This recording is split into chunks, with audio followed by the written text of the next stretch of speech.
Time to fuel your business success. Welcome to Harmonious at Lunch. We're bringing you bite-sized advice and expert conversations to drive clarity and growth 5 days a week. Make sure you join our Facebook group at humanoff.com/lunch, where listeners like you and our guests hang out so we can find harmony in business together. If you're building a business, you're in the right place. Let's dive in. Welcome back into some more bite-sized business advice. And today's episode is probably not so bite-sized. This is a big topic that might make some people angry. I don't think the listeners of this show, but I'm very excited to see the hate mail we get on the YouTube shorts that we cut up from this episode, because this topic is a fun one. It's about building trust and leading with trust in your business. Reid, welcome to the show, and thank you for being here. Brandon, thanks for having me. I'm looking forward to it as well. So I always cut up the episodes into clips and shorts and put them on the internet, and they're out of context, of course, but the stuff, the comments we get are so entertaining. Yeah. And we've dabbled on this topic before in the past a little bit, not as the focus of an episode, but as key principles to building a business, and it always fires people up. So Good. Tell me, where do you kind of start with this topic of building trust in an organization, because it is a big one? You know, often I get asked, what is it that leaders do, or what's the biggest mistake leaders make when it comes to trust in the organization? And it's not normally something nefarious or otherwise. It usually is they assume it. They just assume it. And when we do that, we really negate a lot of moving parts in the relationship. And we're not taking into account that somebody may have showed up to our organization and not had the same background, not had the same understanding. And so if we assume the trust is there, then we run right past them and miss the opportunity to build a meaningful relationship in that process of building trust with them. So yeah, help me understand that, because that's not what I thought you were going to say. What does that process of actually building trust look like? And I would assume it should be the same or relatively same for every person that comes into your organization. So what does that look like for a leader? Absolutely. It's a lot of moving parts. You know, we are complex individuals, and yet there's a simplicity in how we engage with one another. And what we try to teach through the trust transformation, which is the evidence-based program that's at the core of the work that we do, is when you are intentional about trust, and again, don't assume it, but become intentional about building trust as a part of that process. Just because you are the owner or the leader doesn't mean that it automatically kicks in because of your title or because of the role that you play. So being intentional about it says you got to take a step back, exercise that humility in the midst of that leadership, and then really go to work on first understanding the person. One of the key ideas we teach is that there's going to be 4 types of people in your life, regardless of where you find yourself.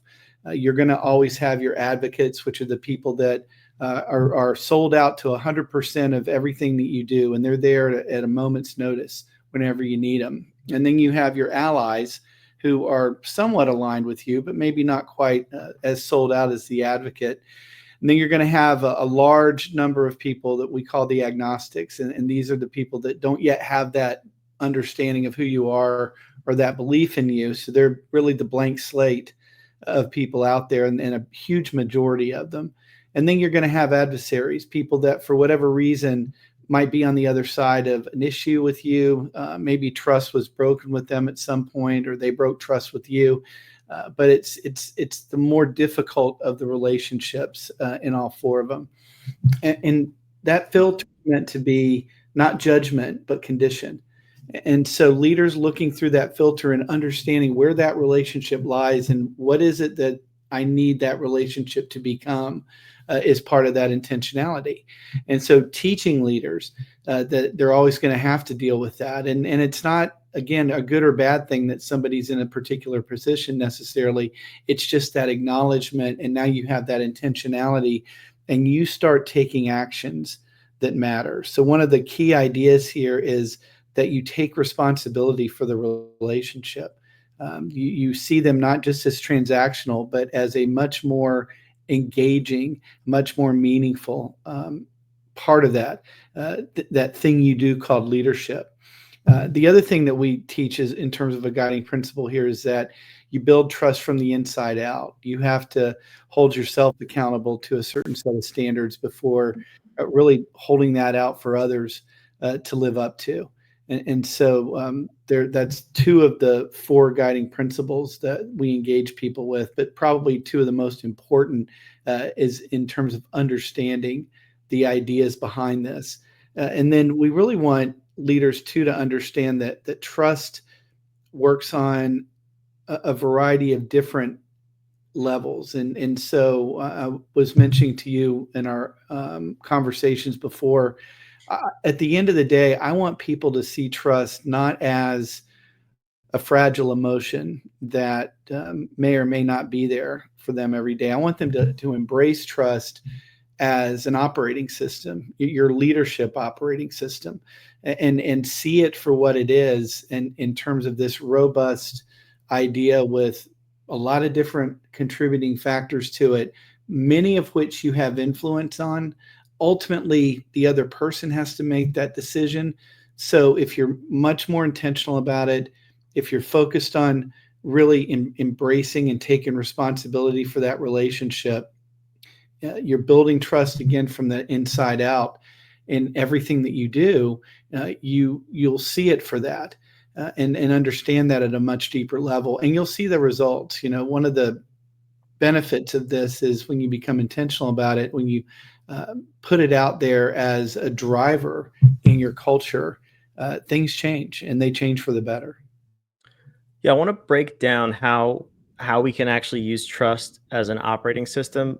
Mm. I want to go back to your four categories though, real quick, because as a leader, I would assume you want your employees, your team members, to fall in the first two, advocates or allies. Mm.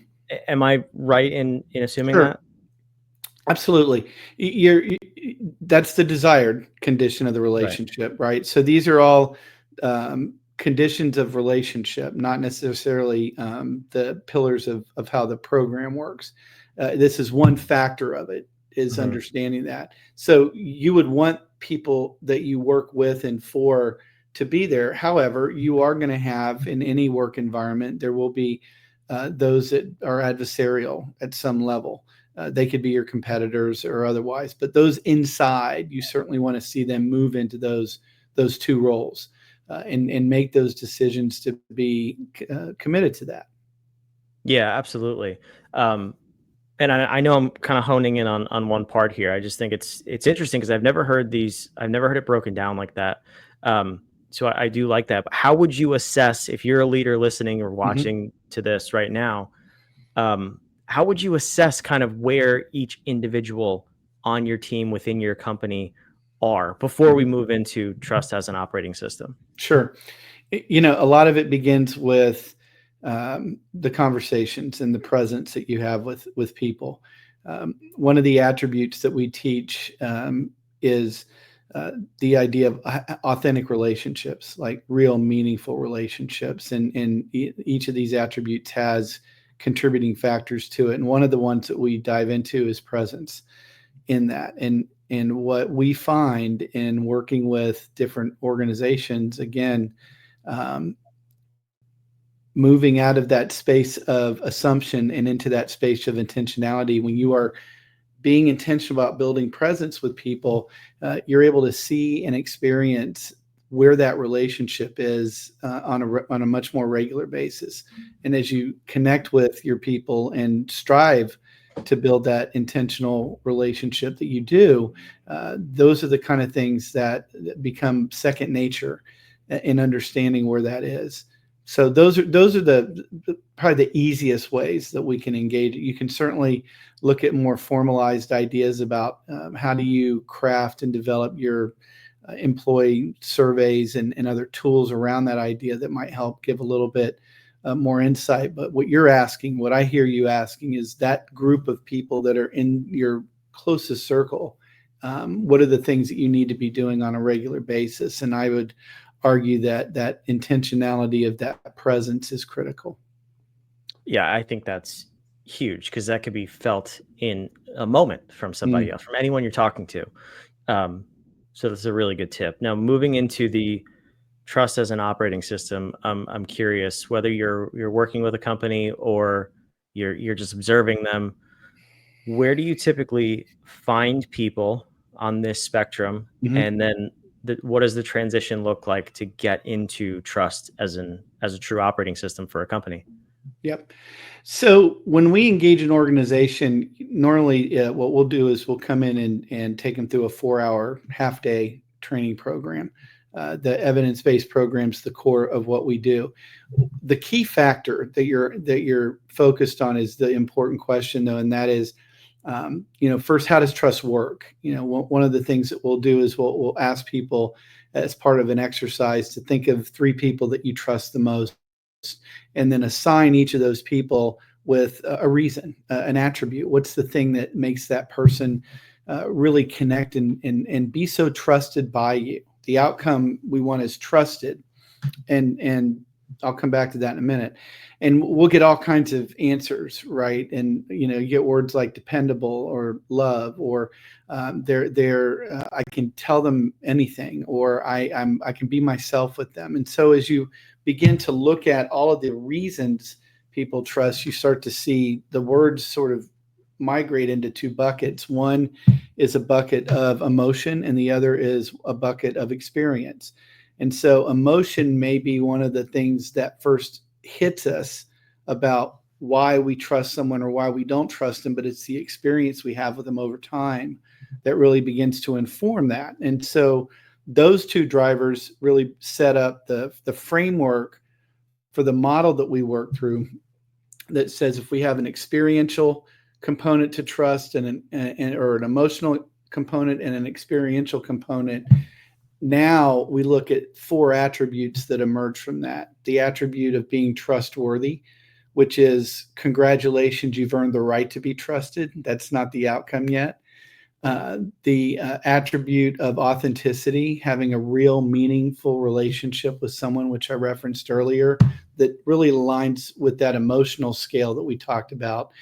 And then along the experiential scale is the concept of dependability. Are we giving that consistent, reliable performance in all the things that we do? And each of those 3 have different contributing factors to them that really define excellence in those areas. And then there's a 4th attribute, which sits as kind of an outlier toward the upper right of the scale, and that's the idea of influence. And influence is the gift of trust. When people trust us now, we have that ability as a leader to speak into things, to be that leadership voice that can move the agenda as it needs to be moved. And so we really break each of those 4 areas down, provide people with a deeper understanding of what are the things you need to be doing consistently to be more trustworthy, to be authentic in all of your relationships, to be more dependable in how you deliver, and then how do you exercise that influence in a way that's making a difference the way it should. I love how you break that down. Well, I was in this group mastermind, whatever we want to call it, that was kind of focused on influence. So think sales, speaking, networking, that kind of thing. And they always said that your ability to influence, and I think they were halfway there, was based on a shared experience, which I know you just touched on an experience. Yeah. But I always felt like that was incomplete because I'm like, but you could have 2 people that experience the same thing, but emotionally have 2 completely different outcomes or takeaways. And it's interesting because in that very group, I have a number of partners to this day who we're very close to. We all had the same emotional experience of hating that group. It was an awful group. And we're so close today, but there's no way we would go and do business with the people that actually enjoyed it because it's just not going to happen. So it kind of sounds like that's what you're saying is a similar emotional experience with the experience itself will result in influence. Did I hear that correctly? You did, and you hit on an important point as well, and that is we all show up with different background, with different experiences and wiring in terms of how we interpret things. And if we're not taking responsibility for that relationship, we're going to miss a lot of those things. We tell a story in our presentation about an earthquake that took place in Alaska in the early 1960s. And to make a long story short, it was such a severe impact, such a severe earthquake, did so much damage that it literally moved parts of the state 50 feet.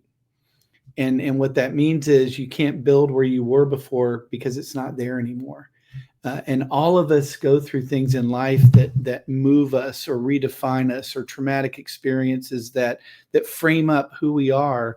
And so we all show up in different places in terms of how we understand things, right? And so having that intentionality, taking that step back, humbling yourself to say, I don't know everything about where you've come from, and I need to know more about that as I'm striving to build a much deeper, lasting, trusting relationship with you. That's a really cool metaphor. I like that. So let's fast forward then to the outcome before we wrap up this episode. I'll put your website on the screen as you're talking so listeners can go check that out. It's also down below in the show notes wherever you're watching or listening. But so let's say a company goes through your program. You said it's a 4-hour training. I don't know if there's follow-ups, if there's more trainings, whatever that may be. What does the outcome look like? The general transformation that you see from your clients from wherever they started to actually having trust as a foundational principle of their business? This is the coolest part, and this is what I live for every engagement. The outcome of the training is for that team to embrace, develop, draft, and adopt what we call a trust contract. So we're all familiar with what makes up a cultural construct of your organization's culture. So you have your mission, your vision, your values, your service standards. The trust contract is the piece of it that defines the relationships, and it expresses through learning all of the different parts of it how we as a team are going to commit to doing very specific things or not doing certain things that we know are going to build, or the ones we don't do damage that relationship. And the team adopts it, we draft it, we spend some time focused on it, and then they all sign it, and it becomes part of that construct. And Brandon, what we've seen is real transformation. So one of our clients, a small hospital, that new leadership came in to essentially a hospital that was failing. It was performing in the lowest 25% for patient satisfaction and the lowest 25% for clinical outcomes as it relates to hospital-based infections.